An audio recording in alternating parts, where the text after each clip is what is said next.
All right. Well, I think we can get started now, and we'll just let people come in as they will. But all right, tonight's lecture is about the nature of Satan. Now, this is a very important subject because we live in a paradigm that is largely defined by the Yahwist tradition. And so the world is heavily influenced by Jewish magic and Jewish deities and concepts. Now, many of these concepts actually predate the development of Yahwism. So the split from the pantheon of the Jewish tradition to the monotheistic tradition, which is the dominant form today, obviously. And so it's important to have a proper conceptualization of what Satan is, even if you are not a Satanist or even if you do not practice within the Yahwist tradition or you do not have any influence of Jewish magic. It's still very important to understand this figure. We have to be acting imminently if we are to preserve tradition within the present dimension. So it's very important that we understand uh, how we can relate our recognition of certain archetypes, of certain perennial energies within the dominant paradigm, within the dominant tradition of Yahwism. So Satan. Most people, when they hear of Satan, they think of an individual being. They think of Satan as a man with, maybe horns or a pitchfork, and that's like the very cartoonish Satan. Or they think of Satan as an individual being who controls hell or something like that. And this is a mistake to personify Satan in this way, because what Satan is, in fact, is a state of consciousness. When we're speaking of Satan, we are specifically speaking of a form of immanent superconsciousness. So within the Indian tradition, this would be known as a fourth state consciousness. This is a consciousness that is transcendent. And so when you reach this consciousness, you have the ability to either flow around differentiated form, and this is a form of super consciousness that is linked to the right hand transcendent path, or you have another form of consciousness that is transcendent, but it is expressed in a rebirth, in a movement back to the immanent position. And from this position, rather than swimming around states of consciousness, you pierce directly through them. So the transcendent superconsciousness, and this both forms are known as Turiya or Turiya, depending on your pronunciation. But the fourth state superconsciousness within the Indian tradition, if it's transcendently oriented, it is the fish. The fish swims the waters. It is of the spirit. It moves between states, but doesn't ever take any differentiated form. So it is connected to this oneness, to the ocean, to the waters. The immanent expression of fourth state consciousness is the serpent. And so this is the Kundalini energy. This is Shakti. The serpent pierces directly through states of consciousness. And this is symbolized in Kundalini practice as the serpent advancing up the spine. And as the serpent advances, it tastes, it indulges in each state of consciousness.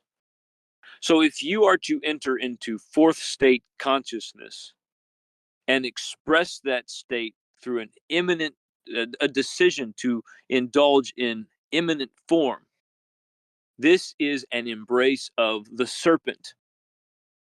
And if you were to do the same, but embrace the transcendent aspect, the waters, the fish that swims between consciousness. This is the angelic expression. You are embracing the fish. So, the way that this relates to the formulation of what we know as Satan and Satanism is that Satan is the serpent energy. He's the serpent power. He is the Kundalini. And Satan is a combination of energies. When the serpent in Kundalini practice reaches the transcendent point, this is demonstrated by the divine union between Shakti, representing the serpent, and Shiva, representing the transcendent waters. Okay, he's the pure water, the purification of water. So when this is combined in a divine union, this divine union expresses itself in a spiritual child. This is a new expression of ego, and this is the fourth state consciousness. That is the spiritual child that is produced by the divine union in this instance. So this representation of the divine union and the development of the satanic consciousness is found in every grand Aryan tradition, including the Jewish tradition, which began as very Aryan in spirit, but degenerated over time as a result of submission to monotheism. So, within the foundations of the what became known as the Jewish tradition, you have many cultural influences, and some of them predate. All of them predate what we know as Judaism now, but some of them predate even the original formation of the Jewish cult. So, for example, you have Lilith representing the divine feminine aspect, and then you have other divine masculine figures, the counterparts to Lilith. Perhaps the best known would be Lucifer.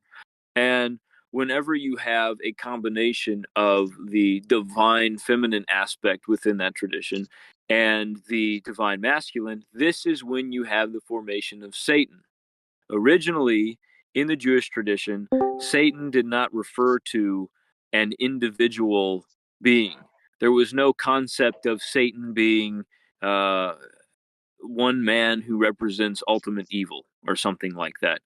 Satan was simply the combination of energies. So if you have the combination of the divine feminine aspect in a demoness like Lilith, and then you have a demon who, like Lucifer, for example, who represents the divine masculine. If you have that combination, that divine union of the two, that is when you access Satan. Satan is consciousness, and he's a very specific form of consciousness. I say he because this does have a personality aspect to it, but really he's the serpent. It's not an individual man, and it's not even really masculine. So it's wrong of me to say he, but I fall into old habits. But Satan is consciousness. So when you attain fourth state consciousness within a yogic practice, what occurs is you experience a living death. So, for example, in the Tibetan tradition, you may have a clear light experience. And the clear light experience is a point where you reach a challenge of mortality. It is a death, but it is not necessarily a physical death. It is a death that occurs in an expression of consciousness. So, what is happening is you are detaching entirely from the ego. You're killing the ego. It is the ego that dies. And once the ego has been murdered, you have a rebirth. And it is at this point of rebirth when you make the choice as to whether you will move to transcendence, to the monistic oneness, the pure expression of spirit, or will you embrace the indulgence of differentiated form? And so that is the choice you have upon this ego death. And when you reach that fourth state consciousness, now the very ability to make the choice between dissolution, total dissolution, or total immanence, that is fourth state consciousness. That is the defining element of the fourth state. It is that ability to be fully devoted to transcendence or fully devoted to indulgence. Now, those who choose indulgence, they are expressing the fourth state consciousness in an immanent fashion. And so we call that satanic consciousness.